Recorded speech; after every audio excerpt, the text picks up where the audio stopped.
O pastor Marcelo fez uma pregação domingo e exortou. Eu acho que foi domingo, né, amor, que você exortou sobre o discipulado? E na sequência aqui do livro que eu estou trazendo, né, de estudos aqui, Liderando com o Coração, a gente vai falar exatamente a respeito de discipulado. Achei bem oportuno, não é? E ele começa dizendo a importância do discipulado, até mesmo para trazer vida ao grupo familiar. Porque o grupo familiar é um local que tem que haver vida. É estranho dizer isso, mas é porque também existem grupos que acabam morrendo. É como se fosse um corpo, né? Um corpo, ele nasce, ele cresce, ele se multiplica para poder estar crescendo sempre, né? E gerando vidas e novas vidas. Quando uma criança nasce e ela não cresce, ela não desenvolve, algo está errado. E é nessa reflexão que eu queria trazer para vocês. Ele diz assim, sinais de vida de um grupo vivo. Um grupo vivo está crescendo. Pessoas estão sendo transformadas. Os perdidos estão sendo alcançados. O grupo está se expandindo. Um grupo vivo está se movimentando. Não precisa só se reunir ou se congregar. Ele está ativamente envolvido em alguma coisa além do grupo mesmo. Um grupo vivo tem um coração batendo, tem uma missão, tem um propósito. Existe para fazer alguma coisa além de alimentar-se a si mesmo. Um grupo vivo está amadurecendo, não está somente envelhecendo, está se desenvolvendo para ser aquilo pelo qual foi criado. Então, um grupo familiar, ele foi criado para multiplicar, para que vidas conheçam o amor de Deus e chegue uma hora que esse grupo desenvolva tanto a sua liderança, né, quanto também os seus membros, as pessoas que são convidadas. Mas aí ele faz uma pergunta aqui. O que então eu posso fazer para que as pessoas se interessem para vir para o meu grupo? Aí ele responde: não os convide somente para uma reunião. Quando você for convidar alguém, convide essa pessoa para fazer a diferença nessa geração. O que elas... Por quê? Porque quando você chama elas, né, para fazer a diferença no mundo, você está dando para elas um propósito, um motivo delas saírem da segurança e do conforto da própria casa para ir para um grupo que elas não conhecem, mas que elas sabem que algo vai acontecer de diferente na vida delas. Grupos pequenos, realmente vivos e em crescimento, são grupos que estão produzindo uma verdadeira mudança na vida das pessoas. Elas não se reúnem simplesmente para fazer ali um momento de estarem juntos, um estudo bíblico. Elas se juntam para transformar vidas por meio da aplicação da palavra de Deus. E depois se espalham para fazer o que a palavra diz. E isso é muito importante, a questão do espalhar. Porque não fica um grupo fechado em si mesmo. É um grupo funcionando, é um corpo vivo atuando. Não é um grupo que se preocupa apenas com a sua própria nutrição.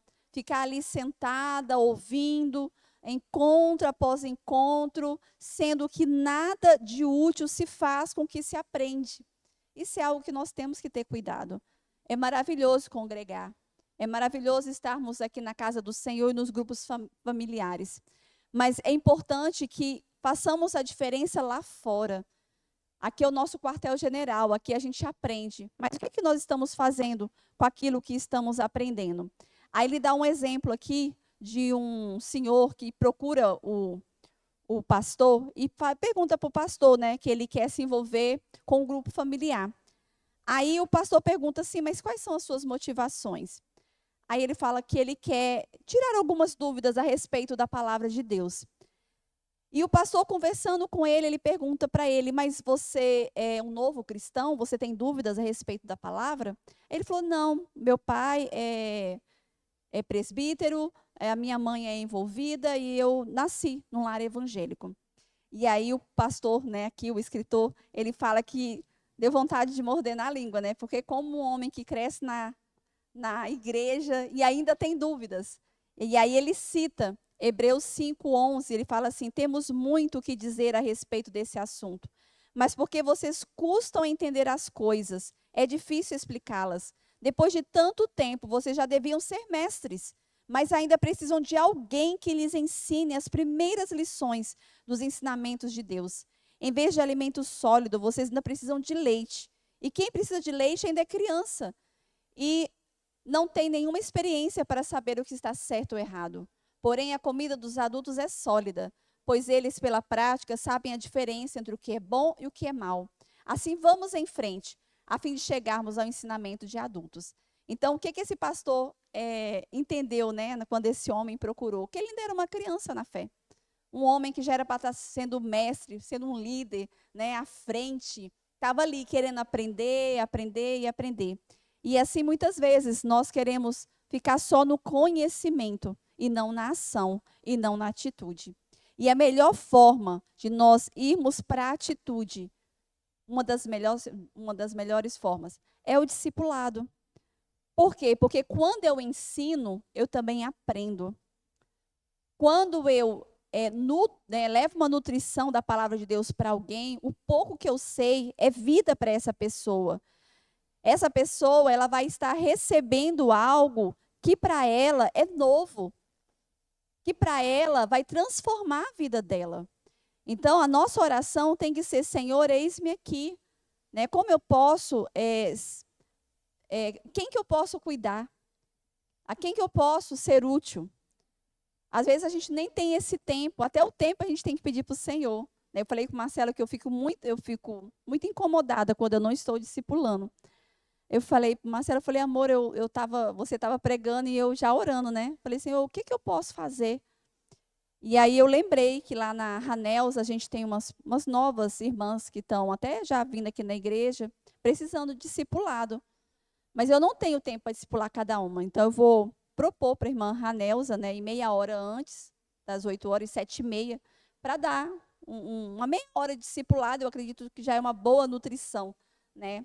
E é interessante que quando a gente ensina, a gente aprende muito mais.